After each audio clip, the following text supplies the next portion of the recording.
Welcome to the Mary Mac Show, where we will be talking about your feelings, experiences, and pain following the death of a loved one.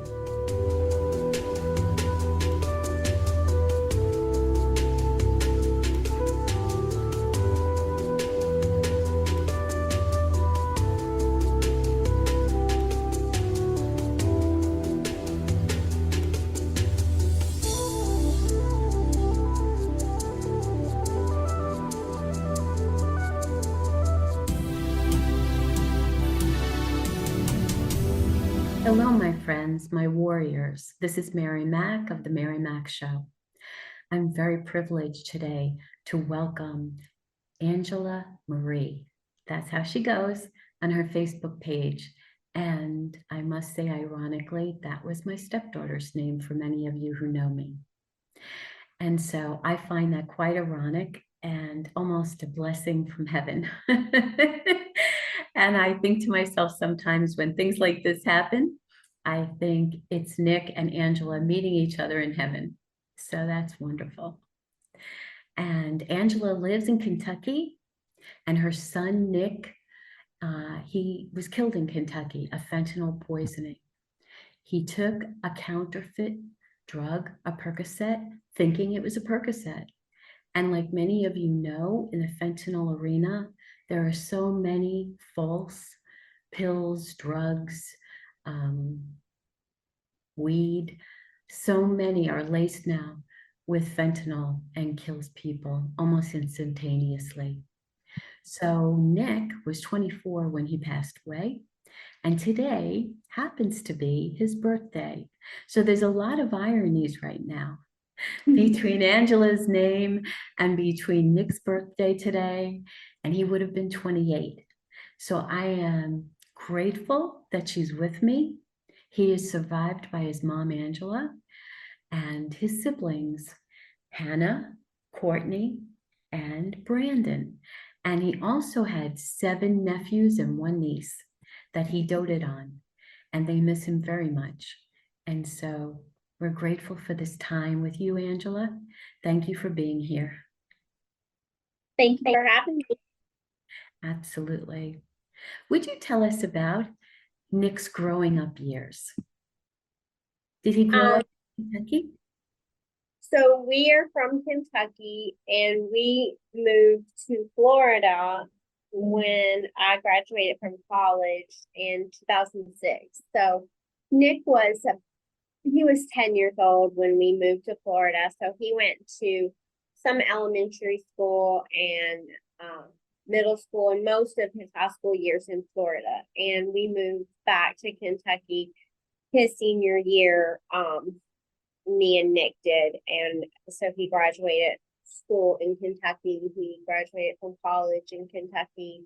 And that's where he loved to be. He loved hiking and all that kind of stuff. He loved snow and cold weather. So he really always loved being in Kentucky. He never really liked Florida and the heat and the ocean. But not really about that life. He's more about snow and cold and trees and nature.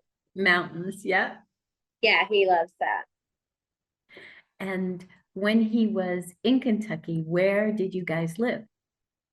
We lived in Bardstown, Kentucky. It's a small town south of Louisville, Kentucky. Okay, wonderful. So tell us more about his how he would hang out with his siblings and how their relationships were. Yeah, everybody was close to Nick. Nick just got along with everybody. Nick was diagnosed with Asperger's when he was in high school, actually. Before that he was told he had ADD. Okay. And they put him on medication for ADD when he was like 7 years old. Okay. And he would later tell me, that he's like, that's meth. They're putting kids on meth. And he said some of my friends are like addicted to meth because of it. And he's like, I get it. The doctor told you to do it, but like seriously, it doesn't bother me. But some of my friends are actually addicted to meth because of it. And I was really shocked to hear that. And there's actually studies about it that I know about now about relating the use of the overprescribing of Adderall and Ritalin and all of that, and then later on, drug addiction. So that was kind of interesting. But he was diagnosed with Asperger's. He was a senior in high school, and he really didn't like to talk about that. I think he was kind of embarrassed by it. I know we talked about that, and he would kind of make jokes, but I kind of let him have his own way with that, taking his time with it, because Nick didn't grow up. There was a very tumultuous situation with Nick growing up, his dad and I, and there was a lot of domestic violence type of situation. So he didn't have like that calm, stable environment a lot of times. He had, love and all of that kind of stuff. And he always had my full support on everything. But, like a lot of people, our lives were not perfect. I Sure. don't know anybody whose life was perfect. And Mhm. I know a lot of people who've been, you know, in situations like that. And I'm really kind of noticing like these things called adverse childhood effects that I never knew about before. And I'm doing a lot of studying about child abuse and things like that. And it's like the number one thing. And we don't really realize those kind of situations are child abuse. They are, even though we might not intentionally hurt them, that still puts them in an environment where they're not safe or they don't feel safe. And, Yes. that creates problems for kids. And I think it's important to talk about that too, because, you know, um, things happen. And even though Nick was loved and Nick didn't hold any grudges against anybody, me, his dad, nobody.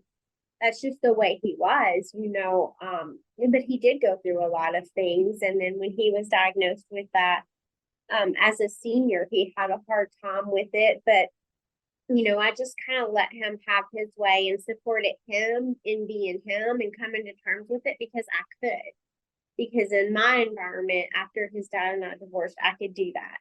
And I'm very grateful for all that time that we had, which was probably, I guess, we had 6 years like that where we were free from all of that chaos and stuff. And even though I think it's important for people to understand too, with domestic violence or toxic relationship, whatever, it's not like something that happens all the time. Right. These are like one or two things, and then the environment is just, and those have a profound effect on kids. And I've always known that. We talked about it, things like that. And he didn't like to really talk about that kind of stuff. He said he was fine, but he was doing really good. He graduated. He was in college. He graduated from college, and then COVID happened. And well, actually, before COVID happened, he was working at UPS and with a group of friends, and he was like living his best life. He was just had the greatest group of friends, and he told me like, I'm so happy. And then he ended up getting fired from UPS for horseplay, which Nick, if you know anything about Nick, is he's a goofball and he loved to make people laugh. And he was jumping up and trying to make everybody laugh, and he ended up cutting his head and had to go to the hospital and get stitches, and they fired him for that, which I now look back on that as what changed everything for him, because he really had a hard time socially. And, even though he never really showed it, that now looking back, he never really got over that, especially with the Asperger's and the social stuff. I think what kind of started after that was, COVID happened right after that. He started working at pizza places because they were the only places that were open, food service. And he liked to be busy. He liked to work. He liked to do stuff.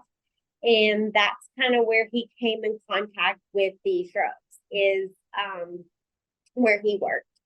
And I only know all of this from the backwards end because Nick didn't struggle with a substance use disorder. We didn't have issues like that. I knew that Nick had been depressed at the end of 2020. And I took him to the hospital because he was suicidal. And that was so unlike Nick.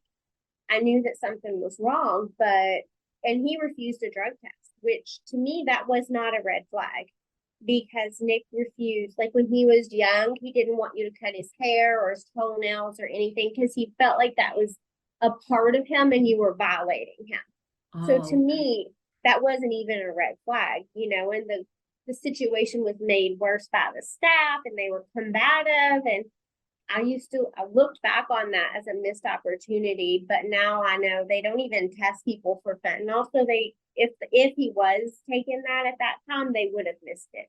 It would not have helped. But that happened and he seemed to be doing good after that. From what I know now, this woman he worked with, who was his manager, who's about my age, she gave him a pill. And she said, "Oh, you're going to like it." He's like, "What is that?" And she's like, "Oh, you're going to like it." Well, he didn't like it. And he told my brother or his friend, so-called friend, Cody, that something wasn't right, that he didn't like that. So Cody tells my brother, and they both are like, "Oh, will you get us some?" Because they wanted it. oh, wow. And apparently he got them some of those several times. I don't know how much. I don't know if he was doing it with them. I'm assuming he was. This was all over a course of just a few months. And I do know that at one point he told her, like, "I don't know what you gave me. Like, we're done. I don't want to talk to you, like, nothing else anymore." And my brother and this boy still kept messaging Nick to get them for them. And he kept telling them no. He told them no Yeah. every day. And they were asking every day. She was asking him every day. You know what I mean? And That's a lot of in pressure. That's a lot of right. pressure. And I know that my brother had moved in with my mom, which is where Nick was living at the time, because Nick moved in with my mom after he graduated college because she had a stroke and he was there helping her. Even though I had came back and he was supposed to live with me, he didn't really like change. So he just stayed. He liked helping her. He would go to the grocery for her. And then he and I would like go hiking on the weekends. I'd come up there every other week. But of course, during COVID, I was not allowed to leave my county. And I live 2 hours from him because I work in healthcare. And all of that is kind of what happened in this very short amount of time. The next thing I know, in April, what I found out, I didn't know this until last year because my mom died last year and I had not talked to my brother in all of that time because I did know that my brother was somehow involved, but I didn't know how. I just knew that he was. So I asked him what happened. And he told me that Nick had called him that night on April 21st and said, "Hey, I'm not really getting enough hours here. Can you get me a job with you?" And he said, "Sure, come on home, bring me some of those pills." So Nick's like, "Oh, well, I'm going to work. I'm going to get my hours. I'll see what I can do. And all I know is that there was a boy that I believe that was with him. That was the other friend. And I think this is still not 100% clear what happened. There's a boy that was with him that told my brother. Nick put 2 pills on my brother's dresser that he had asked for. He took a half a pill. I don't know if the other boy took one or a half a pill. I don't know. All I know is that, and I honestly 100% don't know if he was even there. All I know is when I asked him, he told me he didn't remember. So to me, if you don't remember, you were there, and you don't not remember being there when someone died. So from what I know, they took that pill together, split it, Nick started to die in my mom's house in the recliner playing Xbox. And Cody ran out and left him and didn't call for help and didn't do anything. My mom did hear a noise that night, like a loud noise, and she would later say she thought Nick was doing laundry or something. Then my brother woke up at like 5 o'clock in the morning to go to work, and he's the one who found Nick. And he called 911, and then later on that day or that morning, I guess right after, that's when my mom called me and told me I had to come up there, that something was wrong with Nick. And I was like, what do you mean? What's wrong with Nick? And just like, what's going on? And she's like, you need to come. And I said, what is it? She said, Nick is dead. Nick is dead. And I was like, what are you talking about? Nick is dead. Nick is not dead. That's ridiculous. So I just convinced myself my mom was insane. And I drove 2 hours to go to the town that we lived in.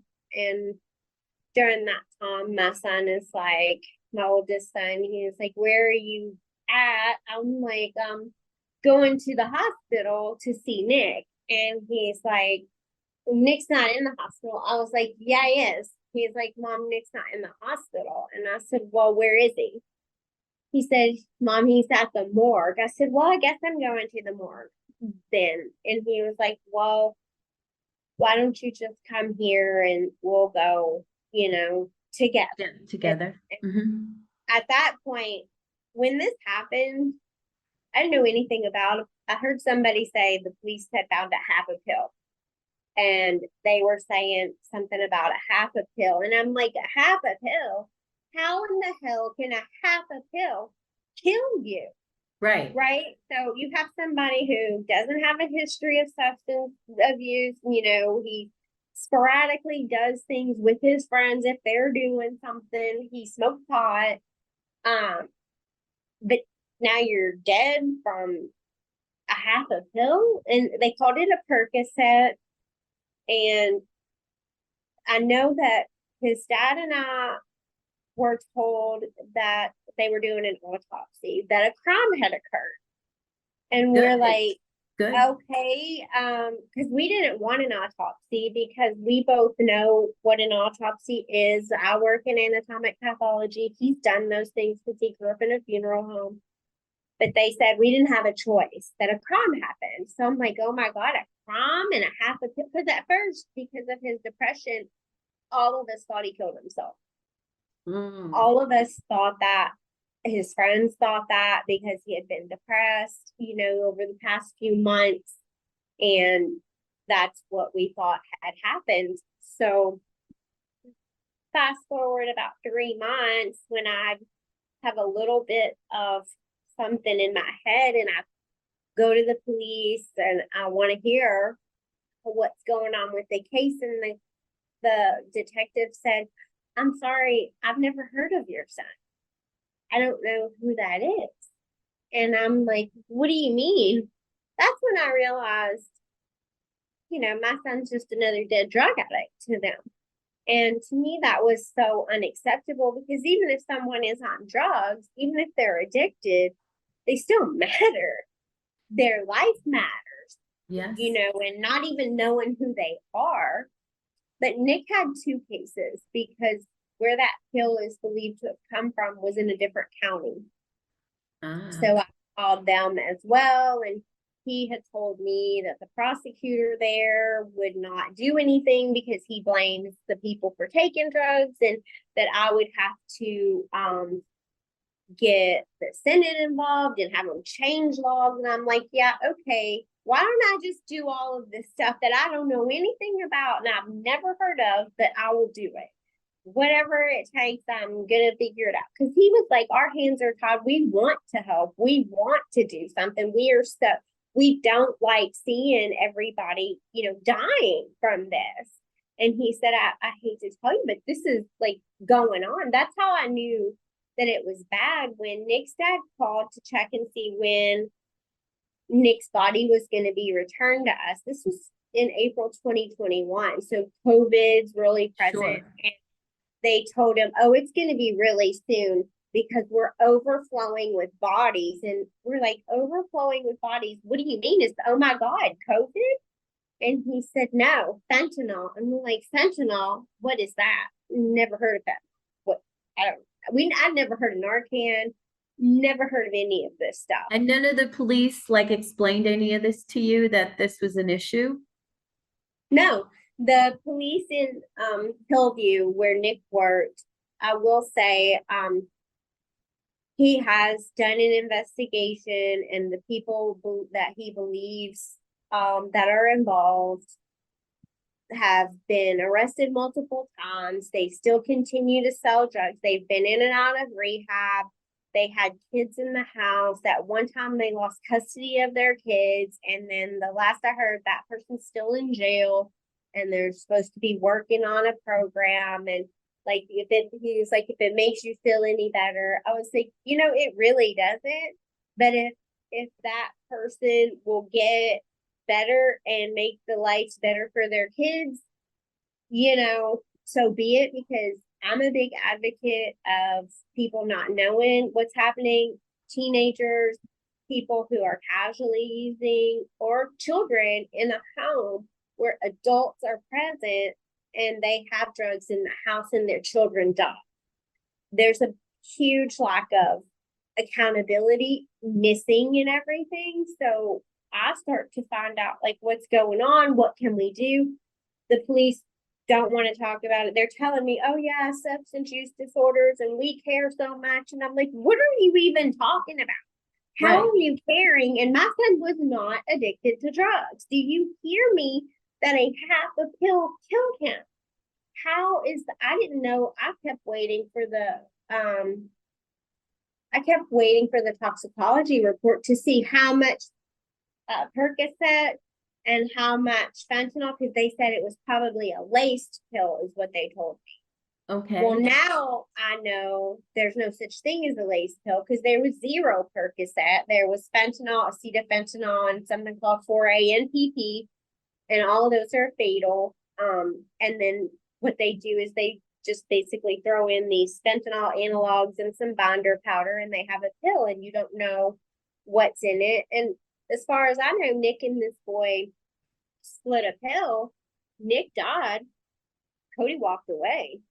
Yes, that's the thing that is amazing to me, because I had Rebecca Purcell on months ago, and not too long ago actually, and she was talking about the chocolate chip cookie effect, and how Yeah. one person can take half and the other one can take half, and one person dies and one doesn't. And I find that quite amazing when you think about it, because it's supposed to be pure fentanyl. Right. And I've heard people tell me, oh, well, what's going on in our state? All we have is what's called harm reduction. Harm reduction comes at this with the basically like, okay, everybody's addicted. Let's just legalize it and let them do it because they're going to do it. And they told me this. And I'm like, you're out of your damn mind if you think I'm just going to tell my kids it's okay to use drugs, but do it safely. I told them there is no way to do this safely. Fentanyl test strips do not test for all analogs of fentanyl, especially carfentanil. They don't test for fentanyl, Right. carfentanil at all. And you would have to liquidate the entire substance to do it. What I do with the fentanyl test strips is I give it to people and I tell them to test their urine for exposure to see if they need to be treated for fentanyl poisoning, and that if they are positive, they need immediate treatment. I give them to parents and I tell them to check their kids' urine to see, because those fentanyl test strips are actually for urine to see if Oh, I you've didn't been. know that. Yeah, I read the 9-page report because, like I said, I work in the scientific field, and that's exactly what they are for. That's why they're liquid, and the response is how to use drugs safely, and you can't.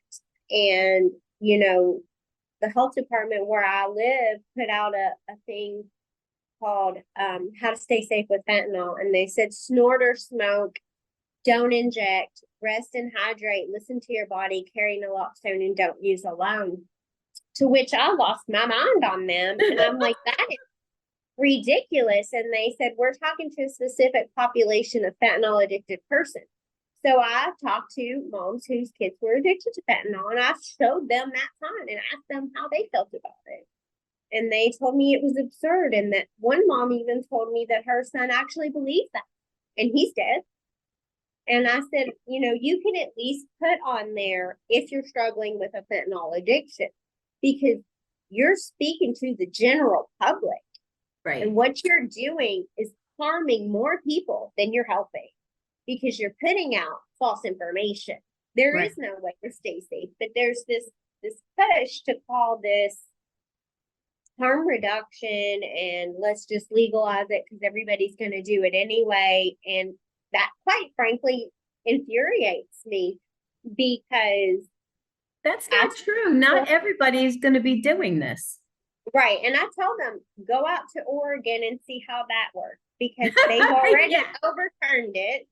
People are like, the people who are getting addicted to this today, they might have only used something one time. Right. And now they're struggling with an addiction stronger than heroin. Anybody who has taken any kind of pill off the street or smoked marijuana that could have been laced could potentially be dealing with an addiction stronger than heroin and not even know it. Yeah. So my thing to them is, what about those kids? What about kids like my son? Because harm reduction is technically for people 25 and over, because statistically, that's the people who were dying from drugs, from, a little bit over time. I'm going to have to take a little more each time to reach the desired effect. That was the timeline. But fentanyl changed all of that. Fentanyl changed everything. And to me, I was shocked that I had to go around saying this to people, and that I would have to argue and fight with officials about this. And my thing is, I'm like, I want a public safety warning across the community, across the state. My son is dead, and how long have you known about this? And you failed me to be able to warn him. I couldn't even tell him, Nick, you have to be careful because there's something out there that they're putting in drugs that could kill you.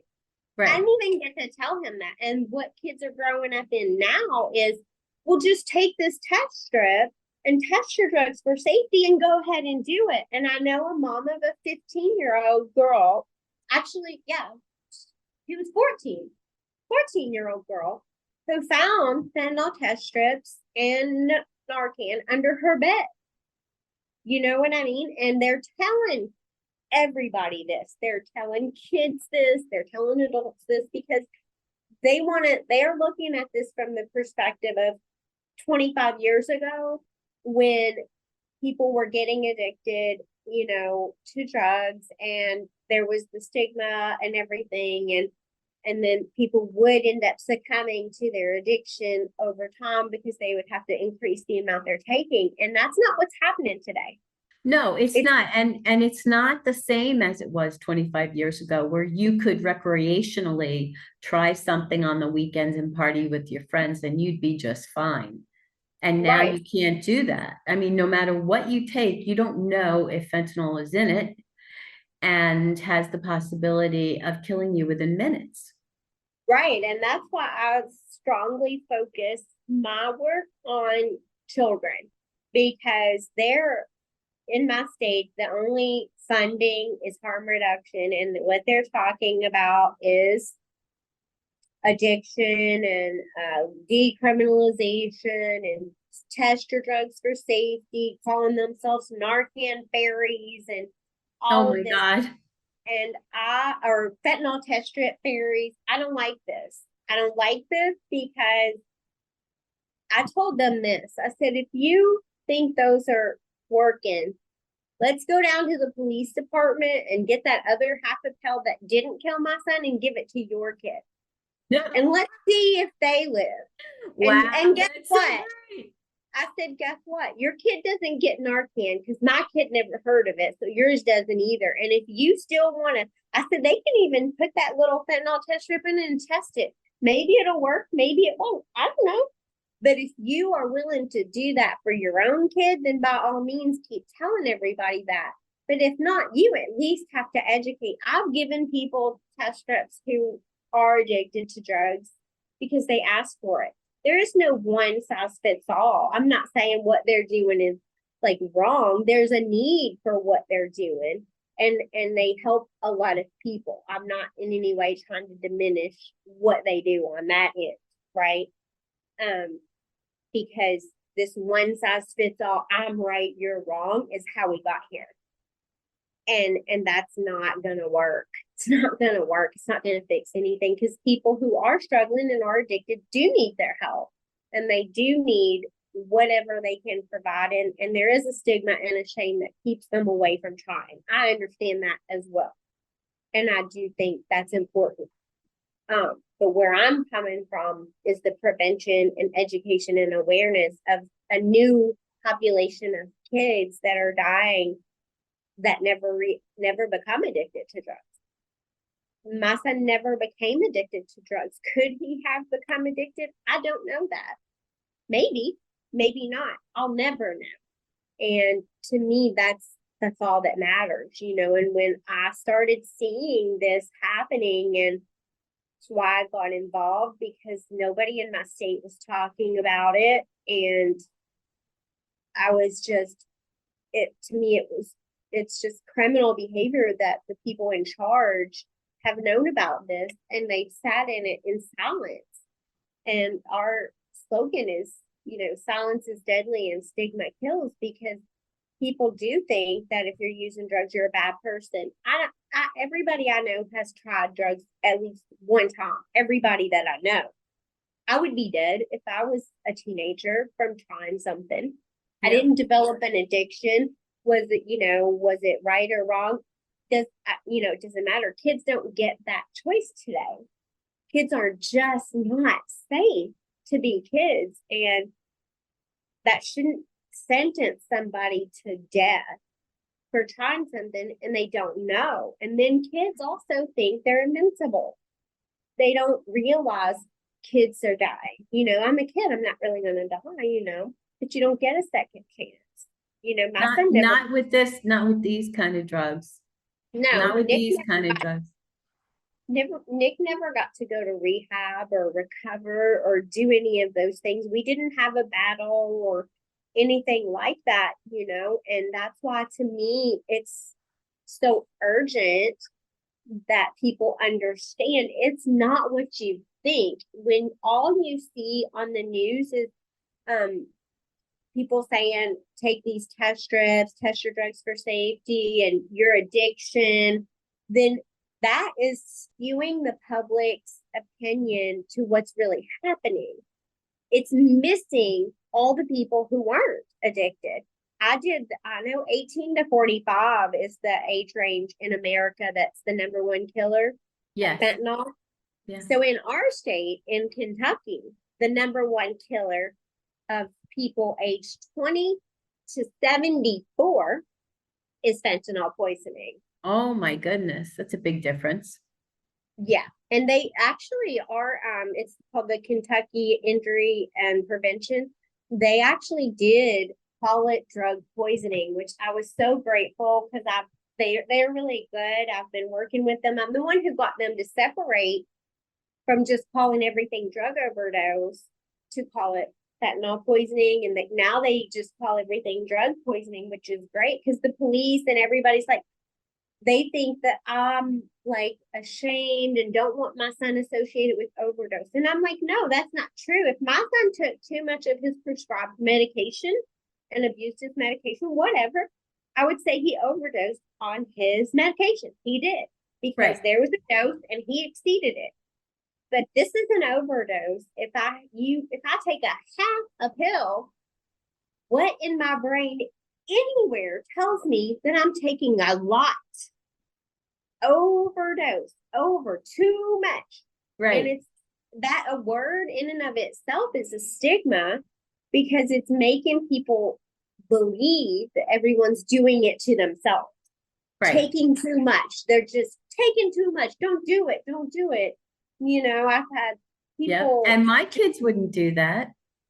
Yeah, they don't understand. Well, your son shouldn't be taking a prescription that doesn't belong to him. The one less junkie, God's sorting them all out. I've heard it all. Like, I really see the horrific side of people and humanity. I never really saw it before.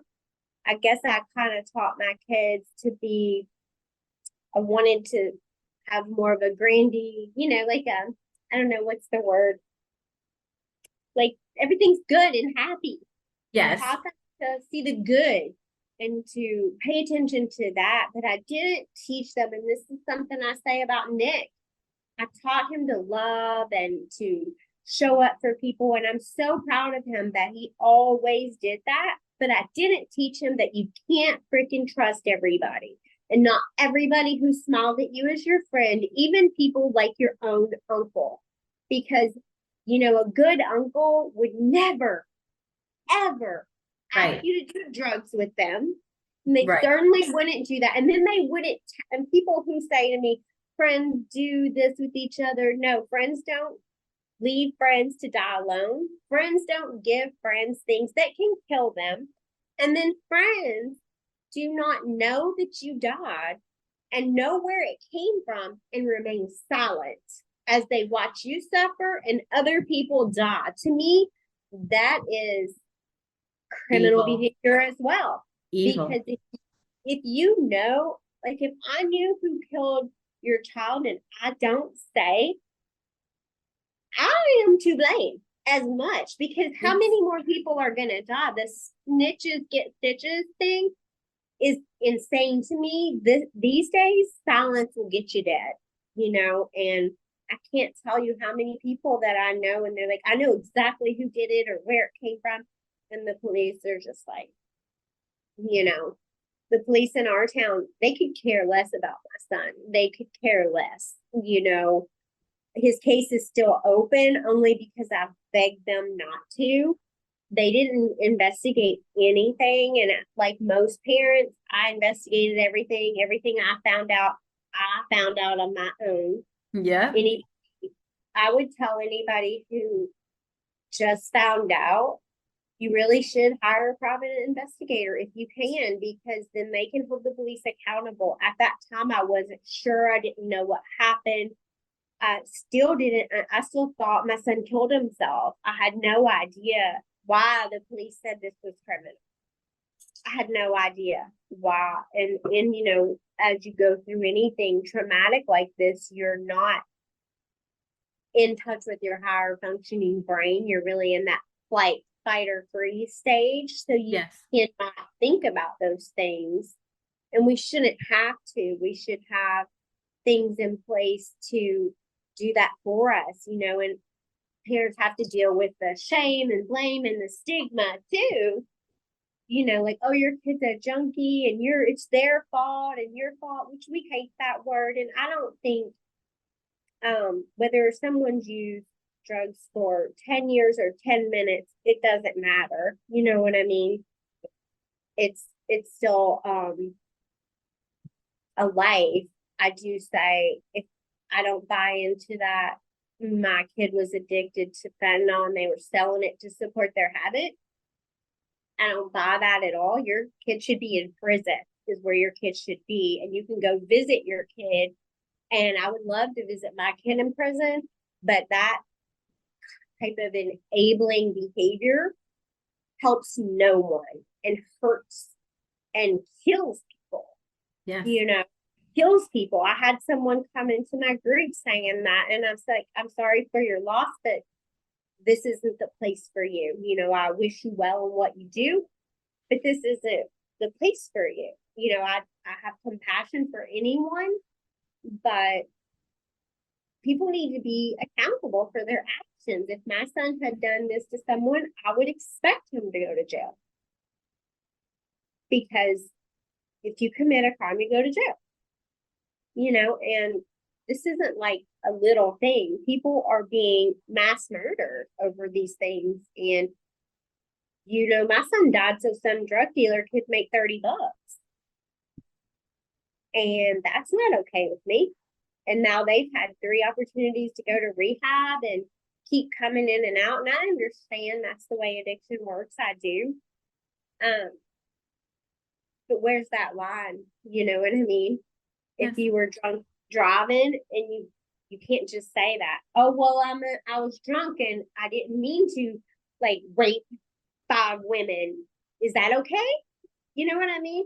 We have Yes. to hold people accountable for their actions, period. And too many drug dealers are definitely not held accountable for their No. actions. And judges, I blame judges, I blame DAs. Mhm. I believe you know what has to happen. You know what the right thing is. That's why you're in the position that you're in. And if you decide that your career and, to show that you have your caseload is more, productive because you convicted X amount of people instead of trying cases that you knew should have been tried. So you're more worried about that, or judges who just let people out with Mhm. no bail, and they just, and I'm like, what is your job here? Your job is to protect society. Okay. And if you're supposed to protect society, then putting somebody out on the street again to only do this all over again and harm other people is not the right thing to do. So why are you a judge? Why are you in that position? You shouldn't be. Exactly. And in Kentucky, we our Senate just passed what's called House Bill 5, and it's gonna hold the people accountable and charge them with homicide. Well, That's the way it should be. the harm reduction community and all of that, they absolutely hate that. They think that is the worst thing in the world that could happen. And I mean, when our governor vetoed it so it wouldn't happen, and I was so upset, like, why is it that drug dealers' lives mean more than my son? Why is it that basically you're supporting Mexican drug cartels in Mm-hmm. the court, and you're telling me, screw your kid, he's dead, he doesn't matter because he's not here, and they're still here, and I'm gonna focus on the one who's here. That's basically like your son's erased, he's irrelevant, he doesn't matter. And that's Yes. unacceptable to me. But thankfully, our Senate is Republican heavy, and they overturned it. And a lot of people are like, oh, this isn't about politics. And I would have said the same thing in the beginning because, number one, I was a Democrat almost my whole life because I was very much in ideology and I believed the best in people. And I just wanted to believe all these things were true.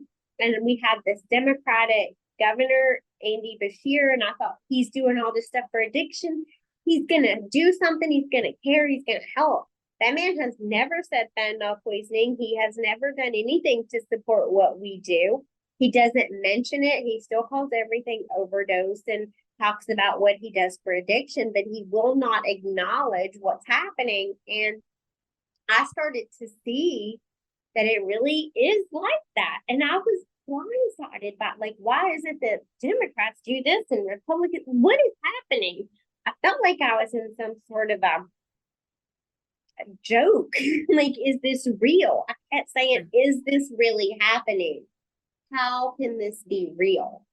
Like, you guys know what's happening. And the way I tell people now is I feel like I was hijacked, my good intentions were missing one valuable thing, and that's reality.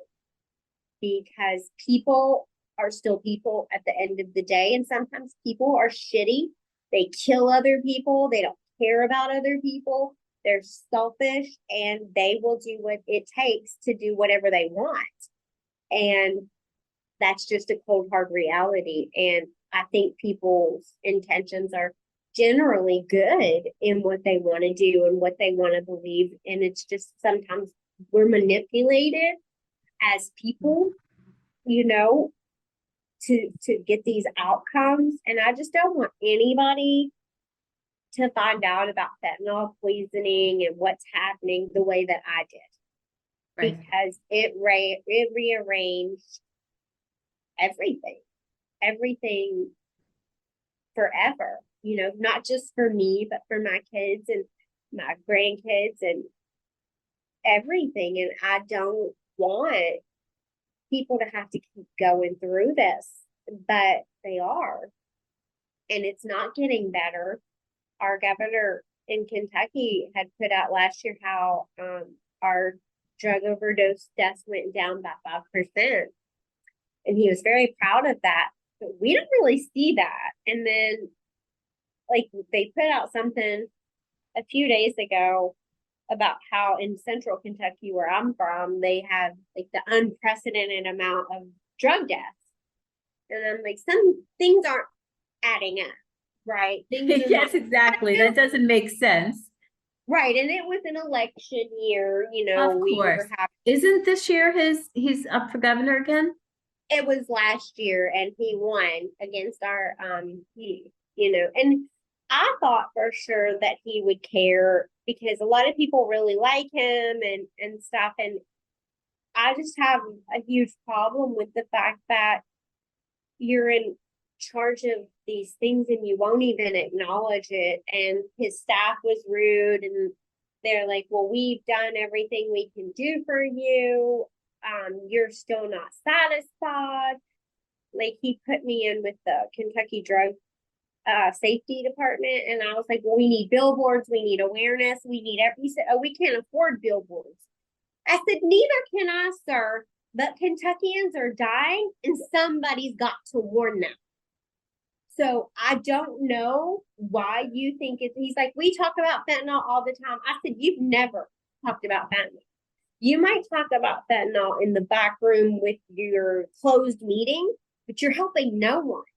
Because as long as people like me find out with their kid in a bag dead in the morgue, then you're failing. Every single one of you is failing. I said, every time another Kentuckian dies, I feel like a failure because I'm a mom and that's what moms do.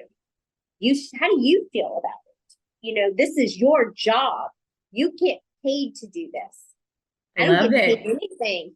And I put in all of my money to put up billboards in this state to warn people because I don't want their kids to die. I can't save Nick. My children have been warned. My grandchildren know everything about it. They know what to say. They hear me talk about it all the time. But there's always another person who hasn't. Every place I go to work, I talk about it. They don't know. They think it's about addiction and overdose. They don't know. They've never heard of fentanyl poisoning, and where would they hear from it? It's Unless true. I mean, it's our not group. if you're not, yeah, and if you're really not attuned to what's going on in the country with it, you're right. It just kind of bypasses you, you know? Yeah, and it's just unfortunate because, had I keep saying I'm still waiting for that public service announcement to come out from our state about it, which I won't say that we don't have support because we do. We have some senators that are really good and really care and really do fight hard for it. And they see the problem and they're not lost in this political ideology. They actually are looking at actual people and that are dying at an unprecedented rate. The fact that my son died at 24 when harm reduction doesn't even start until you're 25, what does that tell you? Because that's the statistical age of what it was considered needed at the time. But there's been no adjustments. There's been no adjustments. That's like saying, I don't even know what that's like. Like, you just keep doing it because I've been doing it. Well, it's failing and nothing's working and it's getting worse. Well, here's what I'm saying. Here's what I'm saying. Here's what I'm saying. You know what I mean? The health department blocked me because of my objection over that that statement that they put out. It was a graphic. They blocked me over it. I tried to have it overturned and then they told me they didn't block me. I showed them a picture of where I was and they still said that I was. And then they're like, oh, we don't allow harassment or this. I was like, first of all, I'm not harassing anyone. And they said false information. I said, I want to know where the fact-based information is for that. Can you please provide it? Because when I went to my local branch to try to get a grant to help me, they told me I needed fact-based evidence. So I took in something like this. This is my son. And I said, this is fact-based evidence. This was my son. Now this is my son.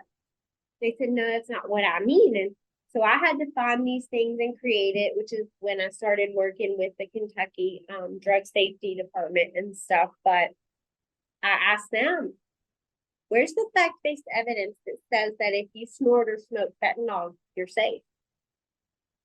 Where is it? I want to see it. And if you don't have any, how are they legally putting that out?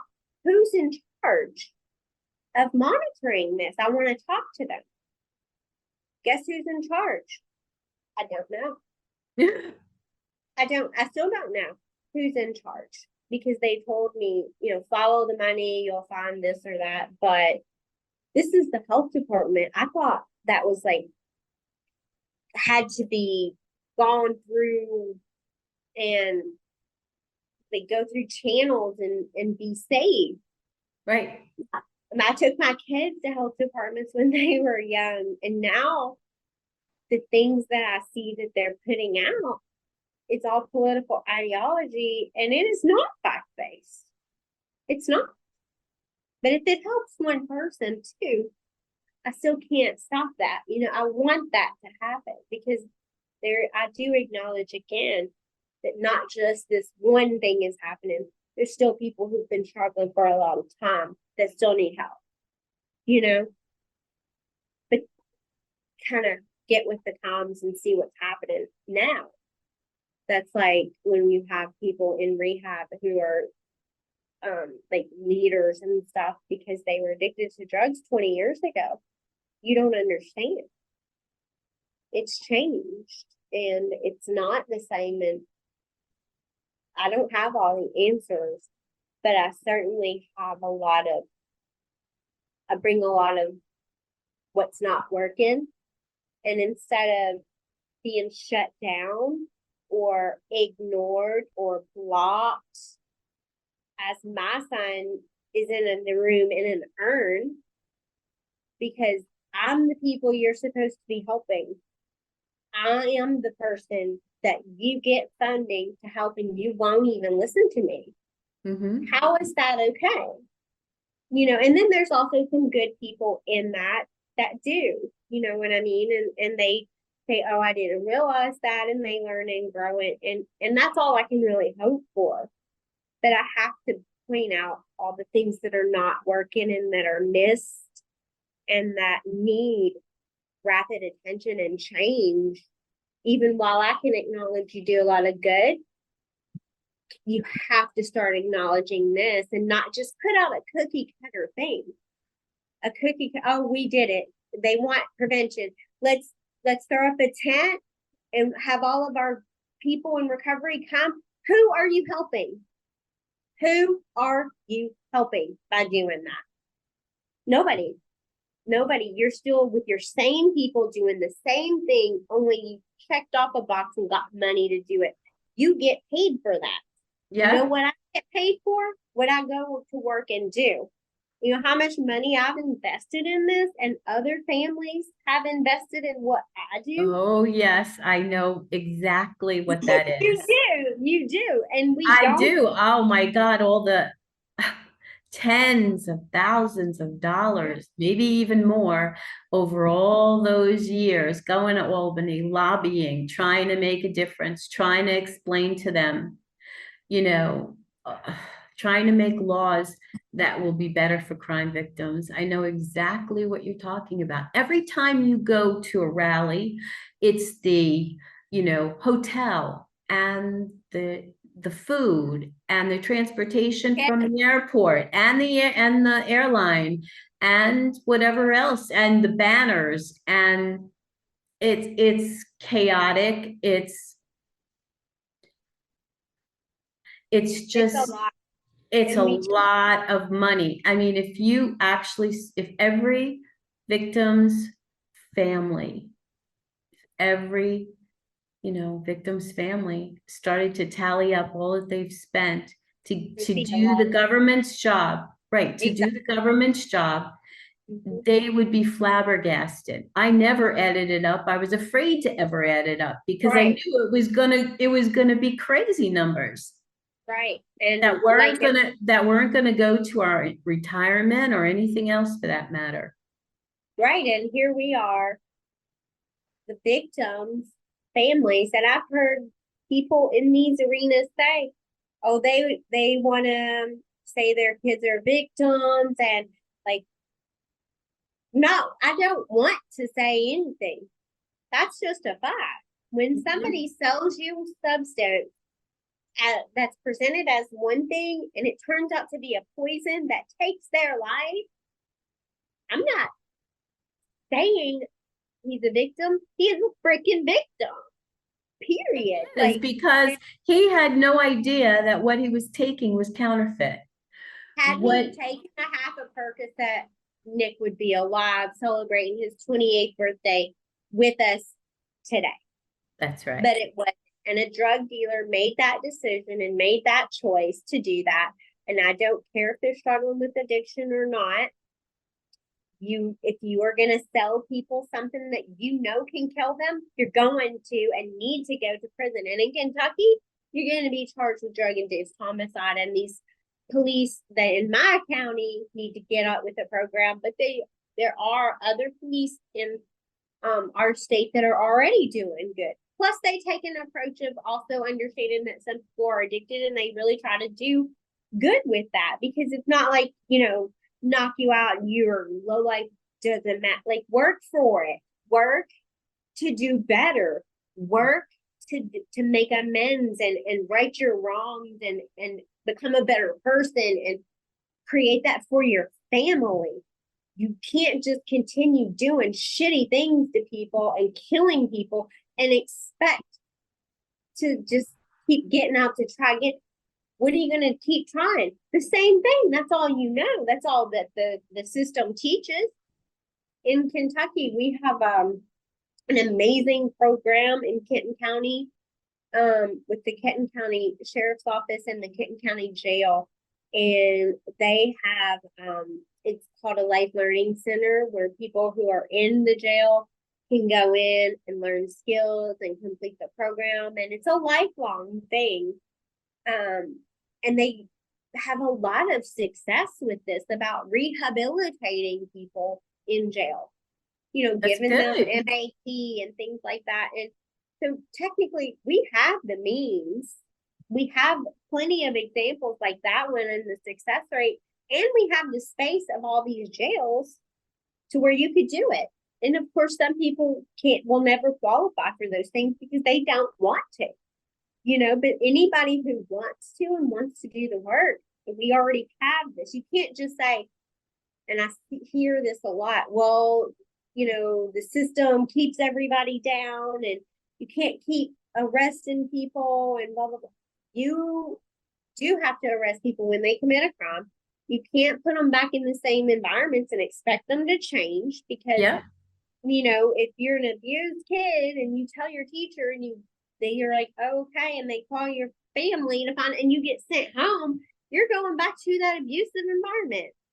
You know what I mean? So you have to start somewhere and just say, throwing your hands up like I feel like they do, and say, well, people are going to use drugs anyway, and you can't keep putting everybody in jail. That's so mean to us in our one. Like, it's like they'll I say know. that I it's think that is racial. absolutely asinine oh, that's so mean. We can't be doing that. Right. Really? But what about the family who is affected by what that person did? Right. And there's a lot of talk about racially things, and I can't say because I don't know. All I know is this: we can't solve problems by ignoring them and pretending they aren't what they are. Because, like I talked about in the beginning, how my son grew up in a home that was dysfunctional. All these people who are out here committing crimes and doing these things, they don't have good homes either. And you're just talking about just putting them back out there to keep doing the same stuff, wreaking havoc on themselves, on their families, and on the communities. I taught myself things. I went and did the work to create a new paradigm for myself and my kids when I was able, and I went through the system that would judge me and shame me as someone who was abused for going back into the situation. Now I have to own that. That was my thing. And I could only do as good as I could do at the time. I did my best. Right. And that's where we need people to stand up and say, I see it. I'm going to help you. I'm going to help you. But you can't even, you have to do something. I had police tell me, well, I'm not going to come if you call me again. You know what I mean? Like, I'm not going to come. So we have to talk about the hard things too, which is, kids are out there in these bad environments, and it's not like everybody's got a bad environment, but kids are just little sponges, and anything can injure a kid's psyche. And, sometimes kids are just curious and nothing's happened. That's very true too. But I also really want to talk about the fact that that's not always the case, and there are things that are happening. And I don't want to put some sort of little cherry on that and ignore it, because it's important and it needs to be talked about. And I'm not ashamed of that, even though I wish it didn't happen. And I that's the biggest regret of my life. I did the best I could, but now I'm not going to be silent about it. So someone else can say, wow, I've been there. I didn't even know what domestic violence was until I was in it for 15 years. You know what I mean? And it's a hard cycle to get out of. And I'm sure any of these cycles are hard to get out of. I'm not discounting that. Right. But you've got to do the work. And if you do the work, it'll happen. At least you have a chance for it to happen. You at least have a chance. And my son will never get a chance at anything ever again, ever. He was just erased from existence in a day. In a day, he died alone. None of us got to say goodbye. Nothing. And I try not to think about that too much. I just like to think of it as drifting off into the wonderful sleep and transitioning right to where you go. But at the end of the day, when you look at it, Nick died alone, with nobody there, no warning, no nothing, and potentially this boy he considered a friend has more advocates than Nick does out there advocating for him, because he may or may not be addicted to drugs and may or may not have to sell them to support his habit. That to me is the most insane thing I have ever heard. That is just complete insanity. I told a policeman one time when he was saying stuff to me about people and their addiction and wanting, they have to do this therapy. I said, well, what if I was addicted to stabbing people in the face? Yeah. But I liked it. And your kid was near me and I'm just stabbing him in the face, but I can't help it. I'm addicted. It's not my problem. Get your face out of my way, because I'm a face stabber. And that's what I do. And he's like, oh, well, when you put it like that seems crazy. I said, doesn't it? It seems real crazy. Only my son didn't get stabbed in the face. He got murdered. He got dead. So.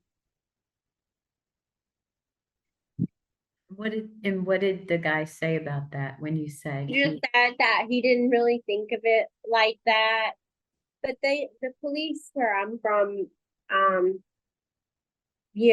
and the system where I'm from, they really don't care. Like, they don't care.